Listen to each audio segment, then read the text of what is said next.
বুধবার রাজধানীর বনানীতে অবস্থিত মোবাইলে আর্থিক সেবা প্রদানকারী প্রতিষ্ঠান নগদের অফিসে অভিযান চালায় দুর্নীতি দমন কমিশন। ৪ ঘণ্টার অভিযানে ২৩০০ কোটি টাকার জালিয়াতির প্রমাণ পায় দুদক। অভিযানে আরও তথ্য মেলে ডাক অধিদপ্তরের চুক্তি না মেনে নগদে অতিরিক্ত ৬৪৫ কোটি টাকার ই-মানি ইস্যু করা হয়েছে।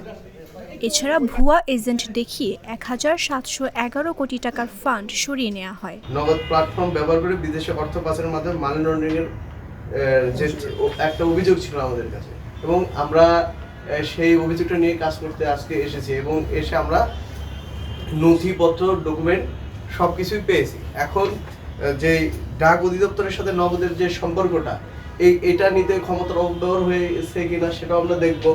আমরা এখানে দেখব যে শেয়ার, আমরা জানি ব্রিটিশ আইল্যান্ডস, যে ভার্জিনিয়া আইল্যান্ডস এবং হংকং ভিত্তিক বিভিন্ন প্রতিষ্ঠানের শেয়ার কিন্তু নগদে রয়েছে, এবং এর মাধ্যমে মানি লন্ডারিং হয়েছে কিনা।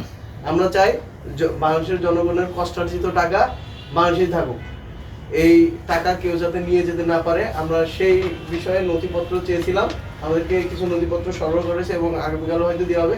আমরা ভবিষ্যতে হয়তো এখানে আবার আসবো।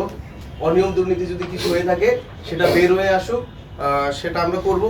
কিন্তু যেই জায়গাটা আমরা নগদ প্রতিষ্ঠান হিসেবে যাতে টিকে থাকতে পারে, সেটা হয়তো নগদ প্রশাসন দেখবে, সেটা আমাদের কনসার্ন না। আমাদের কনসার্ন এখানে কোনো অনিয়ম দুর্নীতি হয়ে থাকে আমরা সেটা প্রকাশানোর চেষ্টা করব।